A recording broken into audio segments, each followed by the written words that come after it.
My name is Tanya Dotson, and I am the CEO and Managing Director of Synergy People. This is my second company, and am I standing in the way? Yes, I am. So I'll move over here. We need to dim the lights.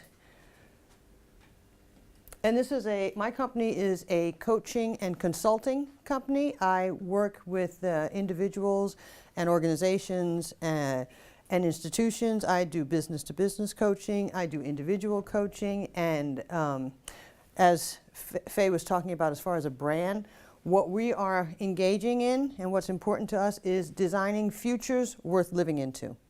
And that's what we do for organizations, individuals, and institutions. So that's a little bit about me. Oh yeah, I live in Copenhagen, Denmark, so anyone who would choose my offer would be working with me on Skype or another venue vehicle that I'm working on right now. My IT expert says he's got better things in store for me than Skype. I'm excited. He's also the one that got me that cute little projector there. So we're off for bigger and better things. Everything good with sound? Sound is good. The only thing is I can't see in the camera because it's too dark. Too dark, okay. So then we're going to have to work, fine, then turn it back on. So you'll be able to see this. I wasn't expecting to be filmed, so. I see, understand. So we're just going to have to work with it. You'll have to let me know if there's something that you can't see or you can't read. I can't see because you're in the way. But. Oh, okay. Well, there you go. Great. And this is on the wrong page, so let me get it back to where it should be. Boom, there we go. So the name of this workshop is Managing Your Time and Your Team. And the undertitle is Time is Not the Enemy. It's not. I promise you, it's not. And who here is thinking, yeah, right. Of course it's the enemy. We need more time. If there were more hours in the day, we could get more done, right? Of course. So that's just nonsense, right? Time is the enemy. I know that's what you're thinking. So let's take a look at this. If time is not the enemy, then who is? In your business, in your organization, in your life, if time is not the enemy, who do you think it is? London Transport. London Transport. That, of course. Of course it's London Transport. But let's just assume, for the sake of argument and the sake of time, that it could have something to do with you. But, you know, we're going to test out that theory, right? So how many times during a day do you find yourself distracted?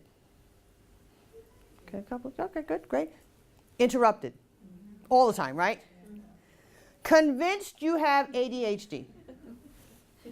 Most of the time, right? Telephone's ringing, something's binging over here, you've got a pop-up over there, and right. But who's answering all that stuff? Who's turned on all of those notifications? Who could turn them off? London Transit? Yeah, exactly, right. So my theory for today is if time is not the enemy, and since we all have the same time, and since Faye has the same amount of time that I have, that you have, let's consider something else.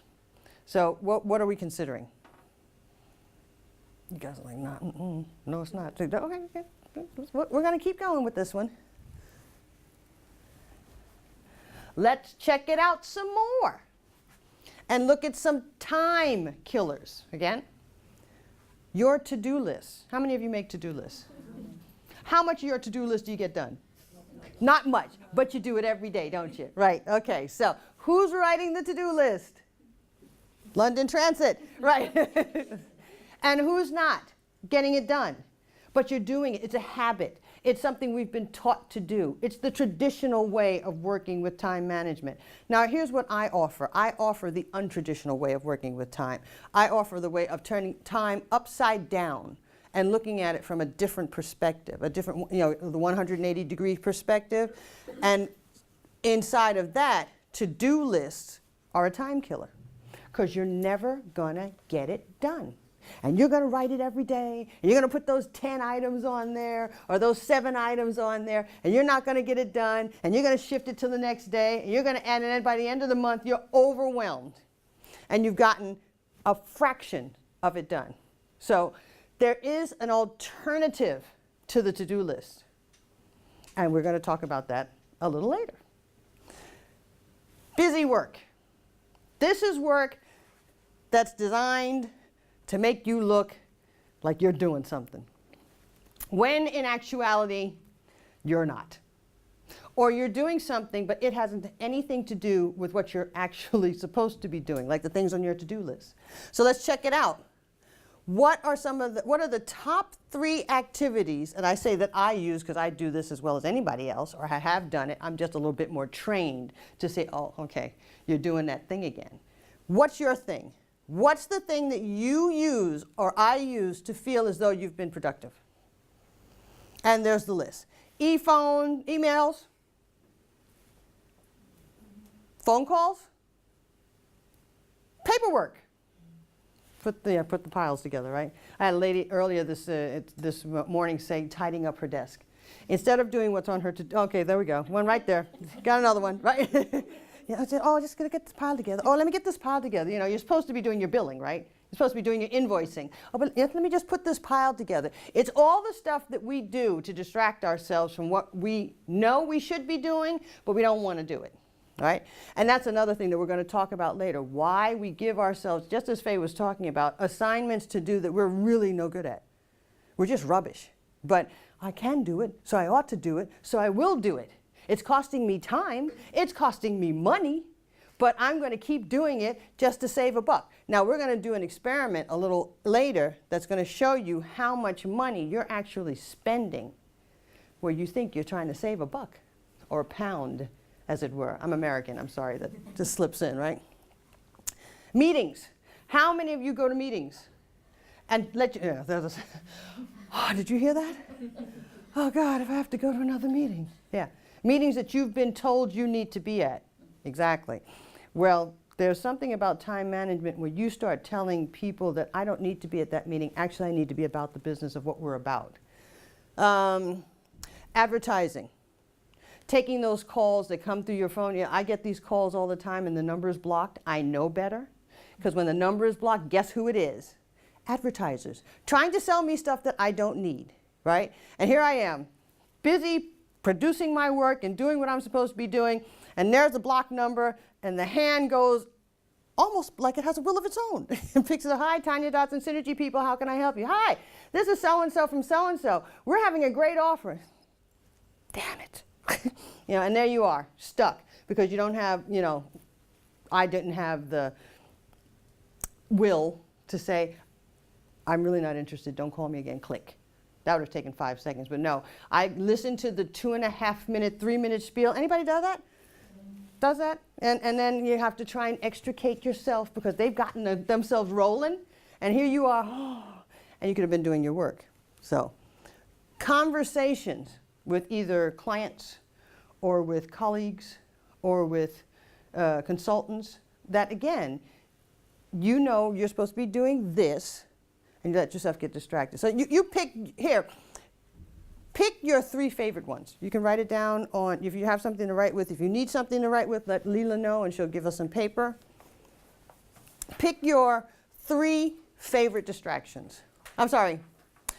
First we're going to do this one. Pick the 3 top activities that you use to fill time so as to feel as though you've been productive.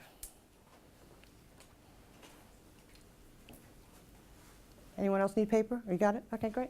Just going to take a minute, because you know what these things are. Come on, just write them down. 3 things. Boom, boom, boom. It'll take about a minute. You can take it off of this list, or you can just take it off the top of your head.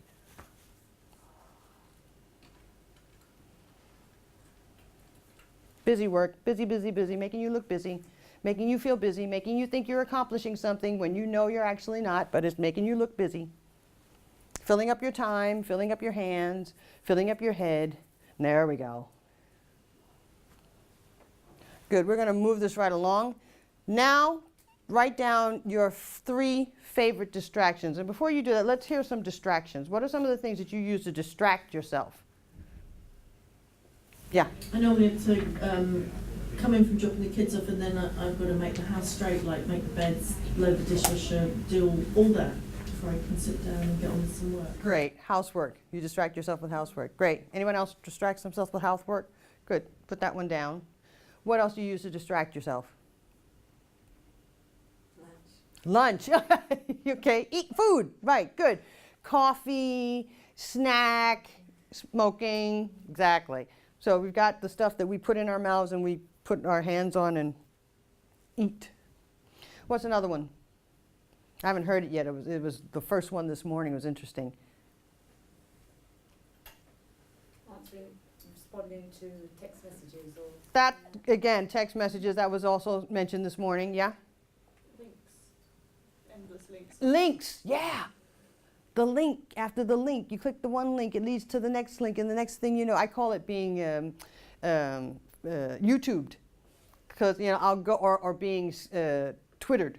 Because I'll go on Twitter just to look. I'm just going to check my Twitter account. And then there's an interesting link, and it leads to another link, and it leads to another article, which leads to another research study, and this is all very interesting. But then you turn around and 2 hours have gone by. And you're like, uh-oh. So, yeah. No one said it yet. Huh? Facebook. Thank you.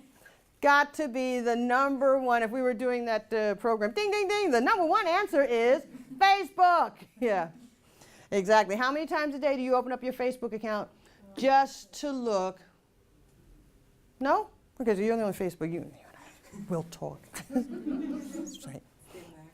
Yeah. But it was interesting. It was one of the first things this morning as well.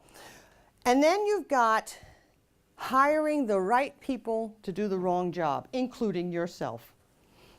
Like I said, trying to save that pound by doing something that you should be outsourcing, or having someone who you've hired for a position that may be a friend or someone in the network, and you wind up doing more work to cover the fact that the work that they're doing doesn't work, and you don't have the will or the strength or the nerve to say, you really shouldn't be doing that job. We need to move you someplace else, yeah?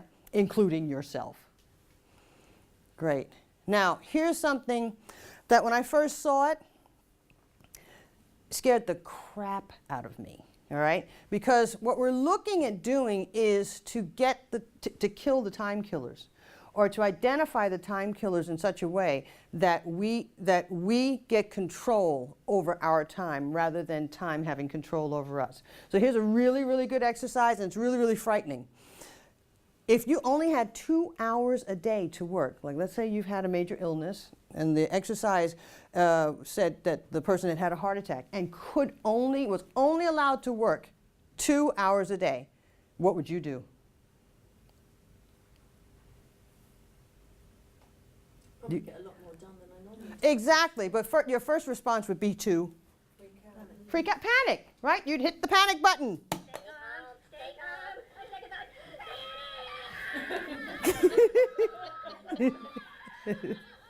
That's my own private panic button. I love that thing because it really shows me how I also can waste time by just going into a panic instead of getting on with it, yeah? So that's another thing we use to waste time. We hit the panic button.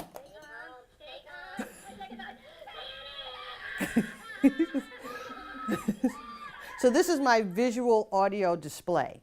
Every time I'm getting ready to waste some time and I'm panicked about something, I hit the panic button. What's interesting is, like you said, you get a lot more done. I did this presentation in 30 minutes. I created the whole thing in 30 minutes, and I had never done a PowerPoint before. Always had people do it for me. And it was so much fun. The moment I just focused and said, you have a half an hour to do this. Now, of course, I would have given myself more time. I had plenty of time, but I was, doing the exercise on myself. And I said, 30 minutes, go. It was awesome. Everything just came. I took my logo, I put it in, I put the topics, I filled the topics out. A lot of it was cut and paste, from stuff I had already done. Boom, boom, boom, boom, boom. 30 minutes. Now, you know how long that would have normally taken me to do? with distractions and Facebook and London, no, I'm kidding, and with, you know, and panicking and all that, it would have taken me at least 6 hours. At least, minimum. So what are you getting from this conversation about time management? What's starting to occur for you? It's about focus. Yeah, It's about setting it up differently. exactly. That's what it is. It's about setting it up differently so you can focus. So it's both. That's really great. So you're halfway there. These are the skill sets that you would need to master in order to set it up differently and be able to focus. Now, because there's going to be an offer at the end of this workshop, I can't tell you what these things are. I can just show them to you. Like I said, I was going to touch on them. But the 80-20 rule of thumb is one thing you would have to master. And you may have heard about it. But I would give you a training in what the 80-20 rule of thumb is and how it applies to your particular business. The second thing is batching. And batching is an amazing tool that has you basically crunch things into a time-freeing system. This actually will buy you time. This can buy you days. It can buy you weeks of time by taking things and batching them. And I would explain more about that later. And the other thing would be organizational core values. That's where, again, you find out who's in what position, should they be in that position, or should they be shifted into another position. And the way that you do that is by applying your personal core values and then seeing how you can mesh them with each other's core values so that your department, because here's the thing, in an organization there's a culture, would you agree? In most organizations there's a culture, and each culture has its values. And see, a lot of us think we can strategize our way. How many of you think that strategy is the answer? Go ahead, raise your hand. Right. Well, culture eats strategy for breakfast. Okay? So if you can strategize and strategize and strategize, and you'll get this much better. You deal with the culture of the organization, you're going to have a major breakthrough. And that's one of the things that I work with in my workshops and in my coaching.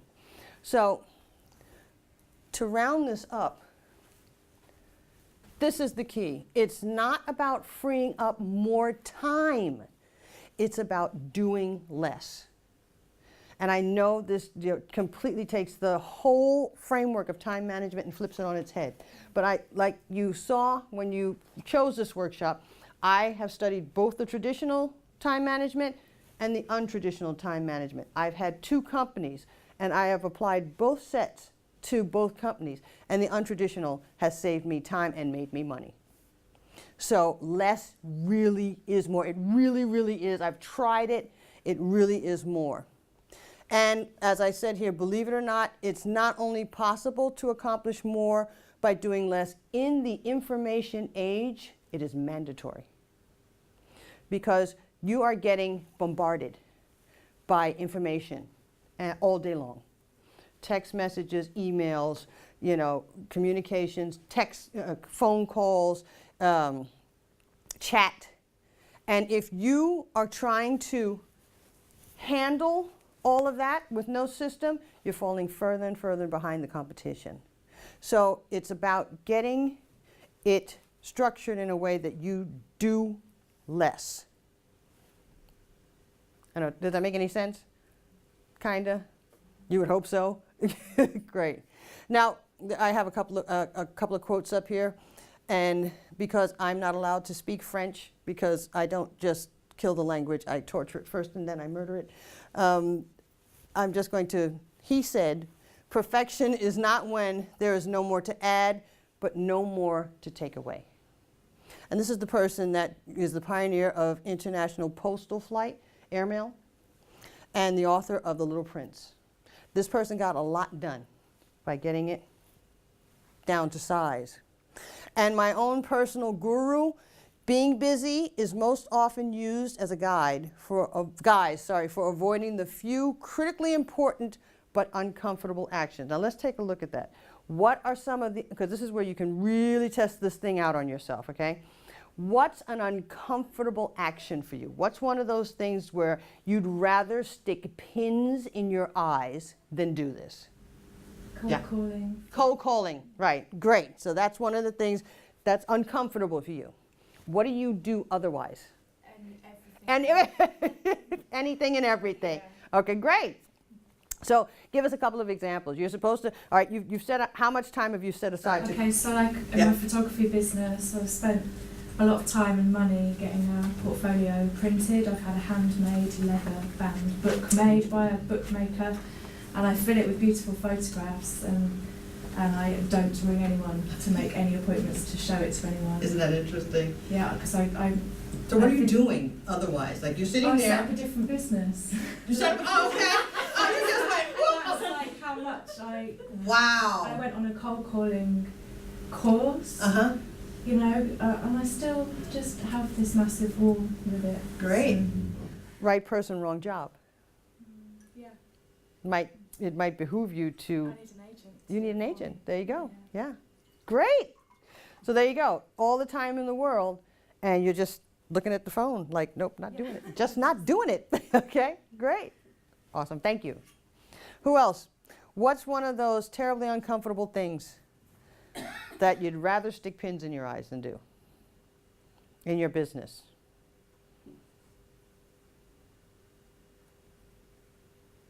Have all of you got businesses?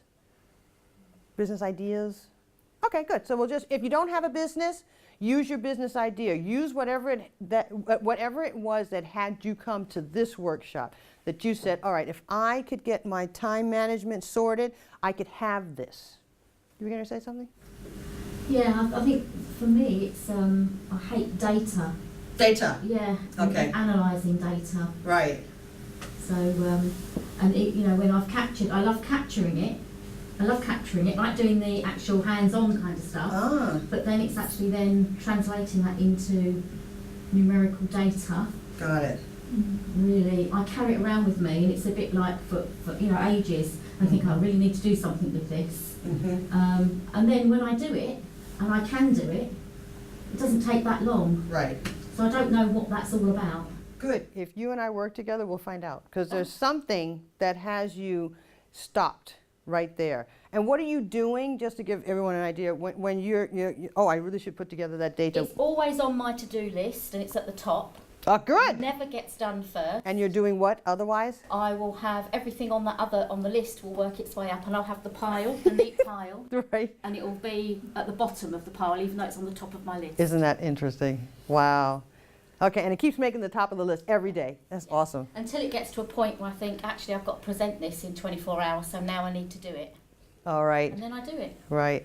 Okay, now what could be possible for you if it was at the top of the list, done, next one at the top of the list, done, next one at the top of the list, done?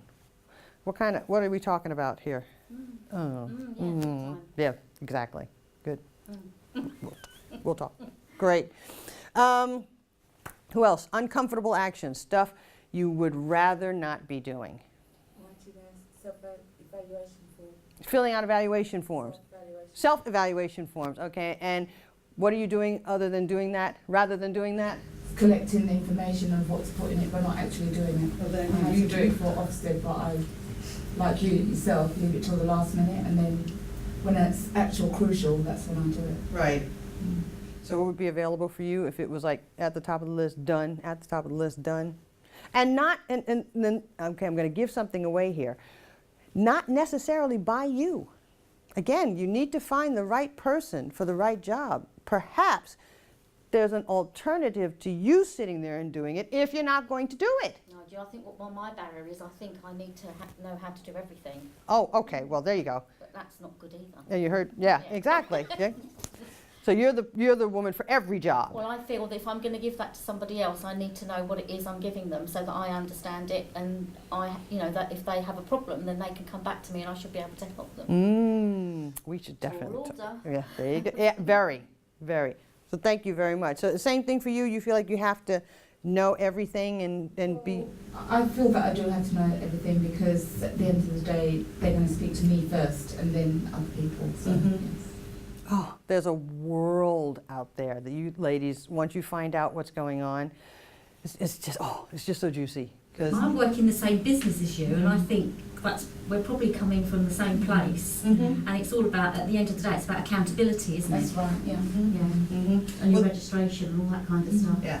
So see, there, again, inside of the untraditional way of dealing with time management, there are things that you can do that will make you both informed, accountable, and on time. And you're not sitting there doing it yourself. So there's something available for you ladies here. Great. Anyone else? Stuff that you, yeah. A couple of things. So with the property thing I want to do, I feel that there's so much different things I should be researching or looking into that I just go, oh, I just don't know. So I don't really do anything.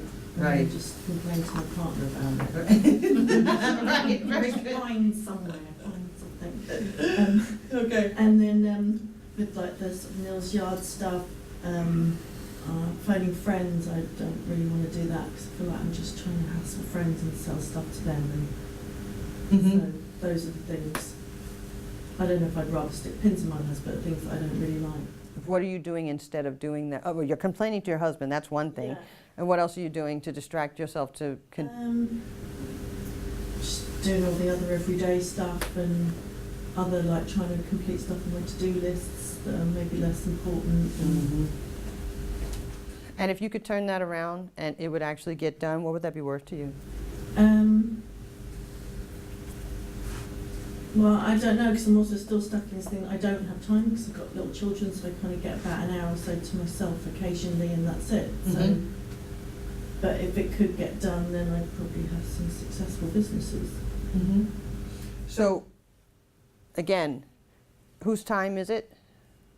Mine, Who determines how many hours you get to do what? my children. Right. Exactly. London Underground and your children. Very good. Very good. Up, we're done. Yeah, exactly. So it's, again, anybody at any time on the planet, if you ask them, will say the exact same thing. You know, it is really a matter of making yourself responsible for your own time.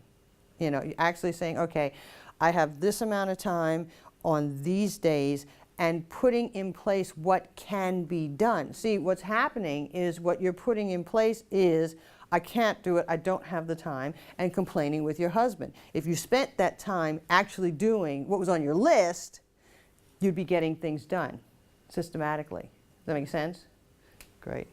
Yeah. Any questions so far? Because this is your time management. I'm going to go over into team management in a moment, unless there's some questions about your time management. We can spend a little more time here. We have the time.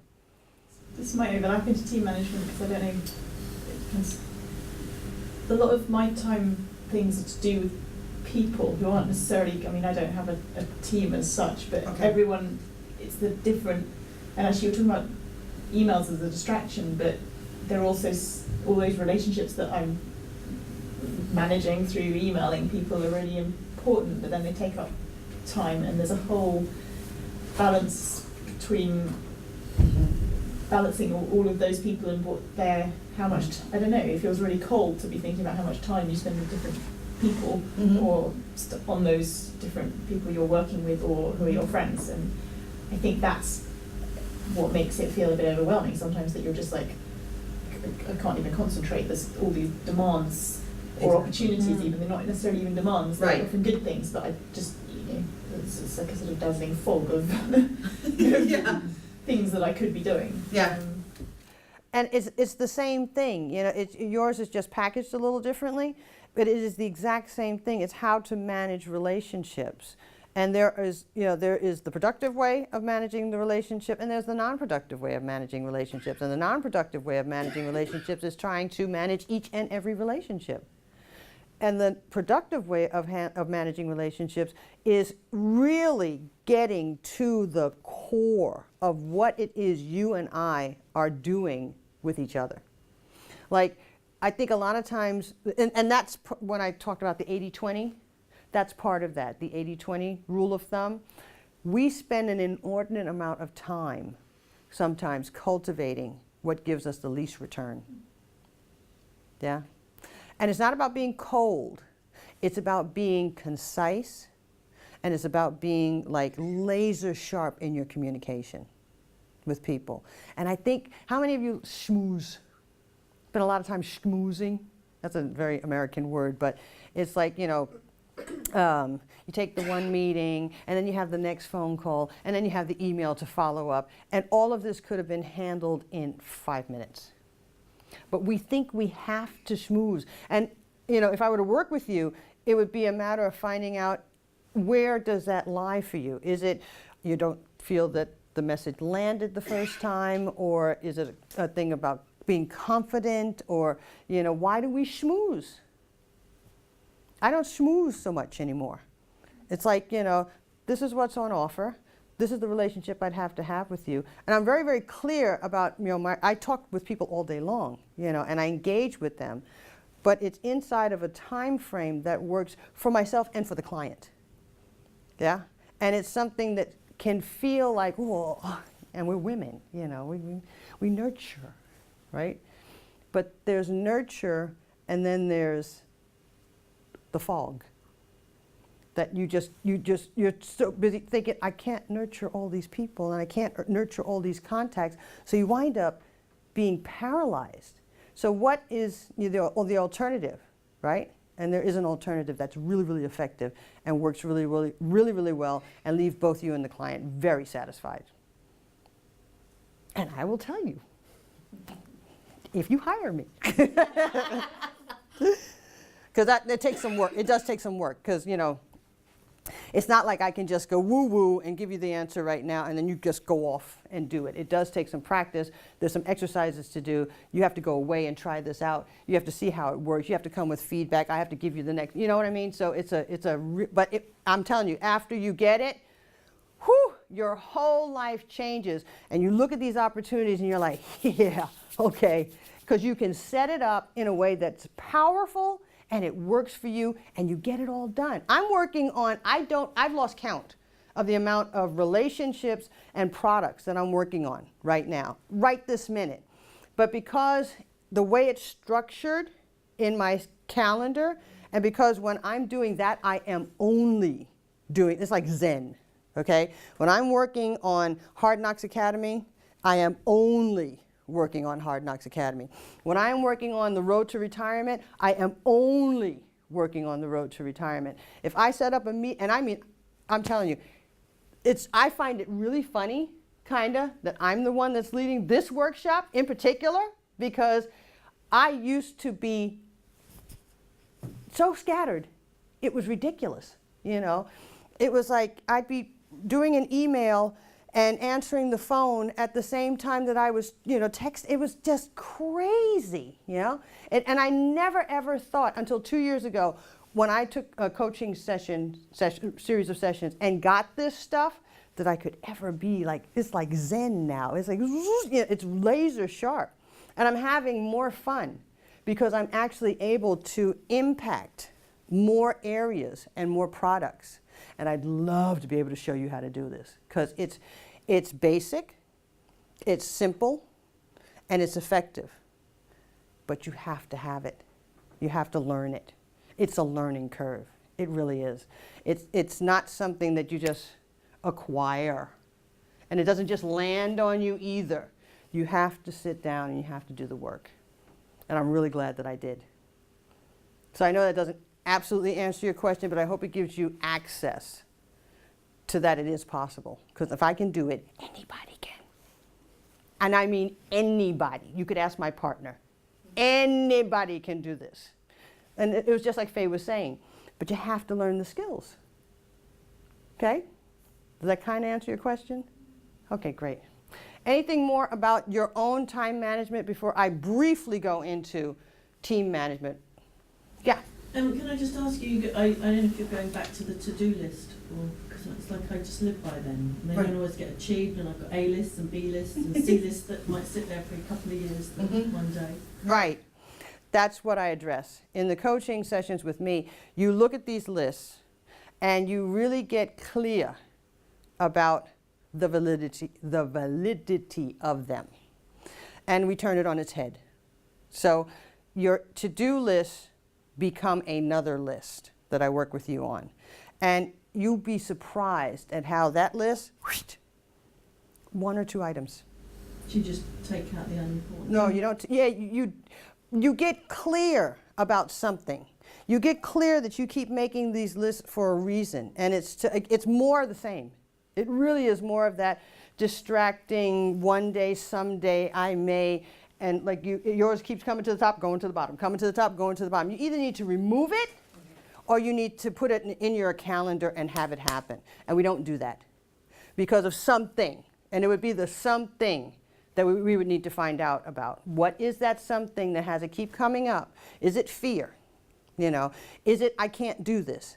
Should it be managed by someone else? Should it be outsourced to someone else?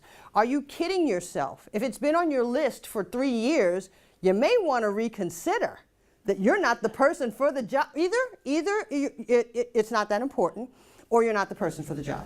I mean, this can be in my everyday life. Exactly. Some things are really important, like you've got to get it out of your head. You know, don't forget to book the dentist for the kids and phone this person and let that parent know that. And, you know. Yeah. But then there's some things I look back and I think, well, it's been on there a couple of years on some old bit of paper in my diary.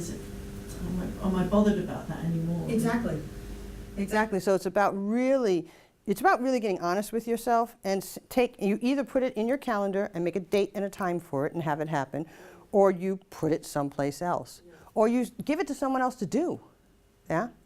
So that's where the to-do list becomes another list, and it's beautiful because then you're left with actually those 5 to 10 items that you're going to accomplish this year. And I mean that, like this year. Because if you see, when I go into my office, my intention really is to have the 4-hour work week. So I used to it used to be ridiculous. My calendar used to be chock-a-block. It was unrealistic, the things that I'd put on there. But these things have to get done. These things have to get done. No, now I go into my office to complete 1 or 2 items. And I go in and I do that. And then it's like, okay, if I want to hang out in my office now and be creative, I can do that. But I know that between these 2 hours, I'm going to get those 2 things done. And they're going to get done because I've given myself enough time to get them done. And I've only put 2 things down to get done instead of the 15 things that are never going to get done, right?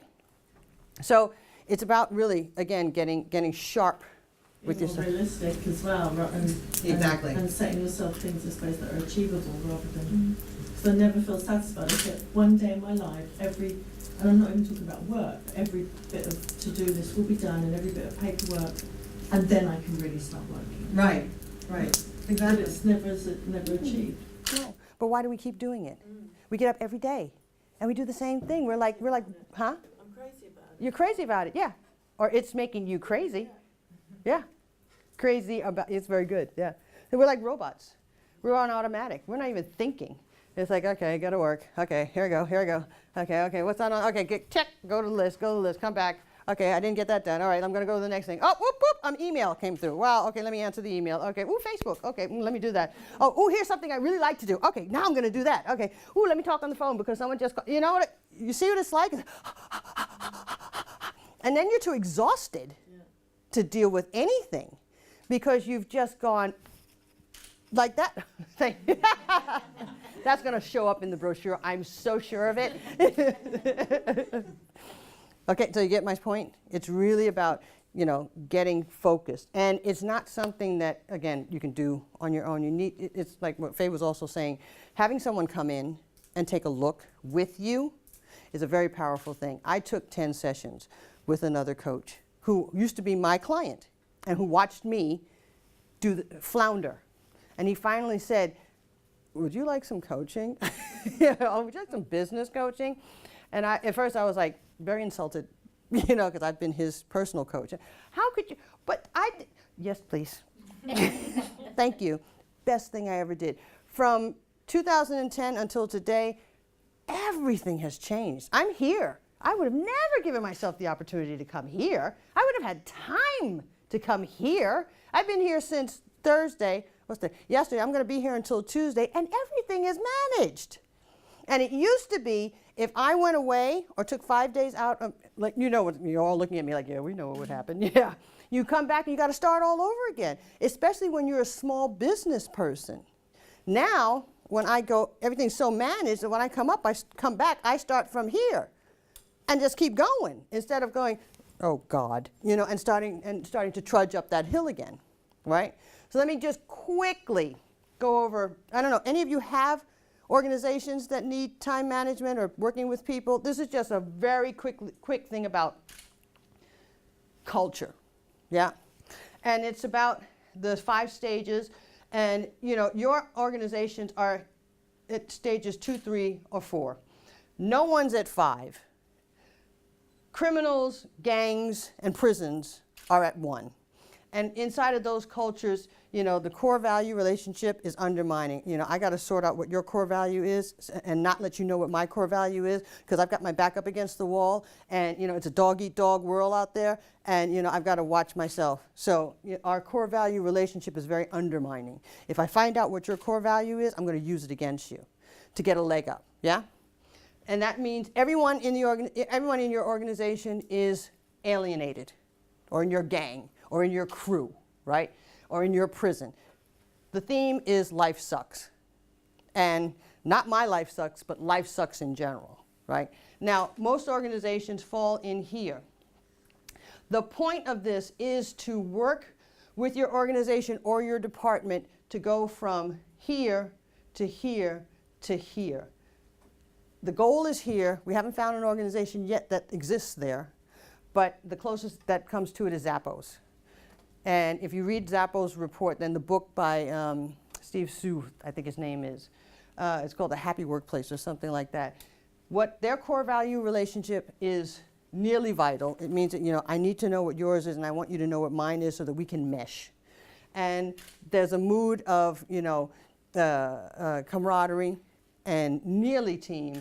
And the theme is life is great when you get to that stage. The theme, and so they're almost there, but they're kind of operating in stage 4. So again, this is something if you wanted to do some work in organizations that I would come and look at the culture of the organization and work like that. But like I said, yeah, thank you, right on time. So this is how, and I'll put this back up if any of you have organizations that you'd be interested in having me come and work with. I'll put this back up at the end, because what you do is you look at the stage of your team, you look at, as a leader, manager, CEO, how do you identify individual and team core values? Mountains and valleys exercise is the answer to that question. And how do you move your teams from stage, well, we should say from stage 2 to stage 5, because unless you work in a prison or with gangs, you're not working with stage 1, luckily. Or if you're a mercenary, luckily, okay? So we promised, every one of us that's delivering workshops promised our offer. And this is my offer. And I said, you know, I kind of, you know, tongue-in-cheek said for the affordable price of £997. And I know some of you think affordable, and I say, yeah, affordable, because no forward-thinking businesswoman intent on being successful in today's informational market can afford not to. And it was the same thing for me 2 years ago. I looked at where I wanted to be. I looked at how much it was going to cost. It was a stretch for me, but I knew it was going to be worth every single, for me, krona that I paid, and it was. And for this, you'd get 10 full coaching sessions with me. And that's 10 full hours. I don't do 50 minutes. I do 10 full hours of coaching with you. Because I live in Denmark, it'll either be by Skype or another method that we're looking into right now. I have my IT guy who set me up with the tripod and the little projector there, is looking at something that is more effective and less costly than Skype. Skype can go out. Skype can sometimes it just crashes. And I'm not interested in having that happen in the middle of a coaching session. I have worked with a couple of people here in London by Skype. We've been lucky so far. It's never happened, but I'm not committed to that. And what you need to know about me is I've had 2 businesses. I'm about to launch my 3rd. I have tried them both. I have tried the traditional management strategies and the untraditional management strategies. Untraditional works better. It's much more effective, and that's why I've taken it on to train people in how to use them in their businesses, because it just works. And I'm committed, like I said, my tagline, designing futures worth living into for institutions, organizations, and individuals. I'm committed that women learn this, because it's not rocket science. It's really very simple, and we don't know it. And we haven't had access to it. There's a few of us that have had access to it, and I want to spread the word. So if, untraditional, yeah, yeah, because we know the traditional stuff. And in the industrial age, the traditional stuff worked great. Traditional strategies were the thing of the day.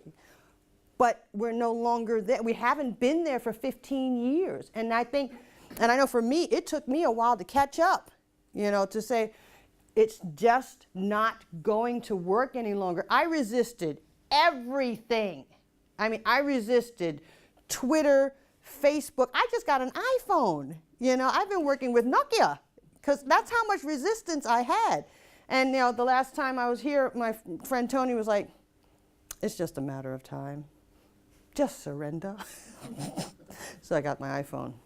And now he's going to show me, it's just amazing. It's like, I don't even need the Mac anymore, he says.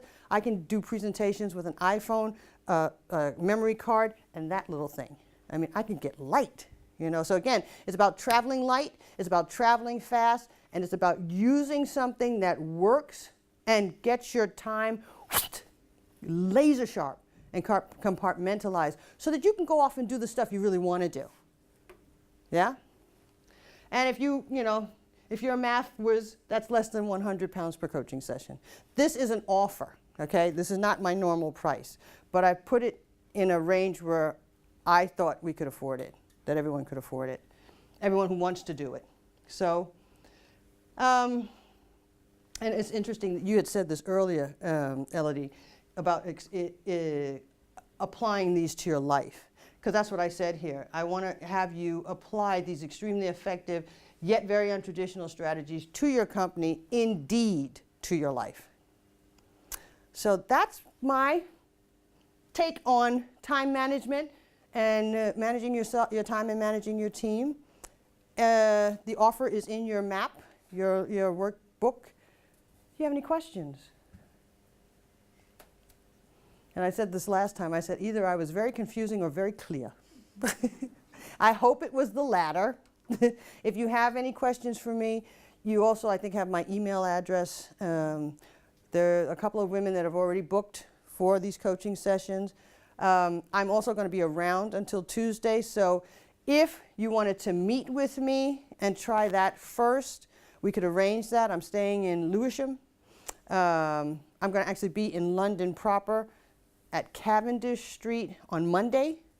So you have I think you have my cell phone number as well, or I'll be checking my emails tomorrow. So if you wanted to set up something with me to try it out face to face, you know, some people are not, you know, they resist technology and they're like, no, I can't do this, you know. So sometimes you need to talk to me first. Yeah, you're welcome. Any other questions? And I think we're complete, and thank you so much for your time and your attention. It has been my pleasure, and it is my passion to give this to you.